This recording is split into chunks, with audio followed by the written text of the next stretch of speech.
What I said was that I've noticed a number of my friends who are saying to me that given a choice, an awful choice, between a Corbyn government and Brexit, the reason why they're thinking of voting for Corbyn is because that's a short-term pain. The Tories will come back, they'll clear up the mess. Brexit is a long-term disaster. And that's why Conservative voters that I know are saying to me that they may be forced into this decision. It's an awful decision, but there are a lot of them. Not very loyal, though, to your party, is it, saying that? Is it time you left the Conservative Party? I think the exact opposite. I think it's urgent that some people in the Conservative Party say these things. There is a growing intolerance. You saw the other day that about a dozen of my colleagues in the House of Commons voted for what they believed, and in my view, rightly, for British national self-interest, and they were called traitors. And this is intolerable. They were voting for what they thought was British national self-interest, our national interest in the world of today, and they were called traitors. So, you know, people can call me what they like. I don't mind. I've been around a long time. But the point about people like me is that we believe that Britain's interests are inseparable from that of the European continent of which we are a part. The day after the vote, I argued that it was necessary to put the Brexiteers in charge of the negotiations. But time has moved on. Public opinion is moving. And what we have seen is that the promises, the easy, glib promises that lay behind the referendum campaign are just not there. And my own view, quite clearly, is that as the events move further, public opinion will move. I think the Labour Party is already moving, and they will, in my view, at the next election, be against, effectively, Brexit, leaving the government, the Tory party, arguing for something which every Conservative Prime Minister I have worked for said was exactly the opposite.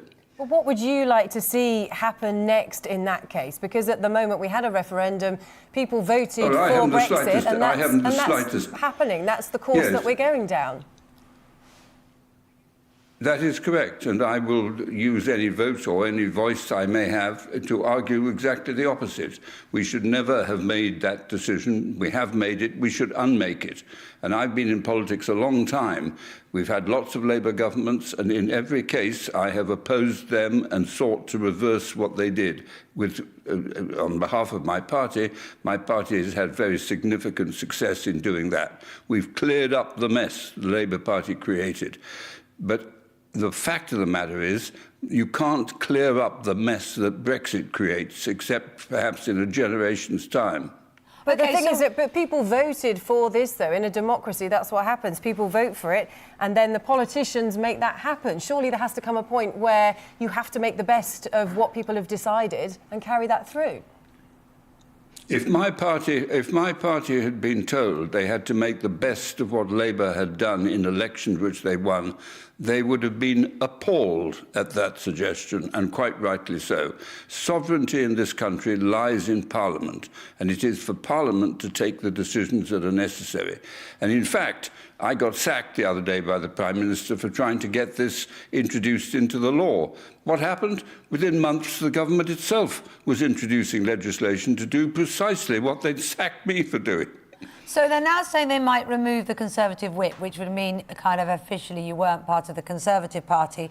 First question is, are you happy if that happens? Well, I would be immensely disappointed, but it wouldn't make any difference. I'll go on arguing as a Conservative. There's no question that I would abandon the Conservative Party. They may abandon me, just as they've abandoned the view of every Conservative Prime Minister I've ever worked for. So that is the enormity of what's happened. Every Conservative Prime Minister I've worked for argued for British self-interest in Europe, and now we're arguing the opposite. We can see your genuine passion, and it's clearly a rallying cry to those who agree with you. But what are you urging people to do? Because as Charlotte said, we're in this position. Do you want a second referendum? Do you want them to go and vote Labour as a kind of statement? Because there's no clear idea that Labour would do anything differently. It's not clear what their position is. What would you like people to do who hear your cry? I want to see the negotiations proceed so that people can see what the deal is all about. So far, we've discovered that we've got to pay many, many tens of billions of pounds in severance. We found the Northern Ireland border issue kicked into touch. We're told the government hasn't done any assessments about the consequences to our economy. And all of this will get worse as the negotiations proceed. What I then want is Parliament to be able to make a decision based on the facts, not on easy political jargon, but on the facts of what the deal looks like. And whether that's in the form of parliamentary vote, of a general election, or another referendum, I'm relatively relaxed about that. But what actually, I'm really concerned about is that we don't walk blindly into a deal of the sort that I think we're going to get.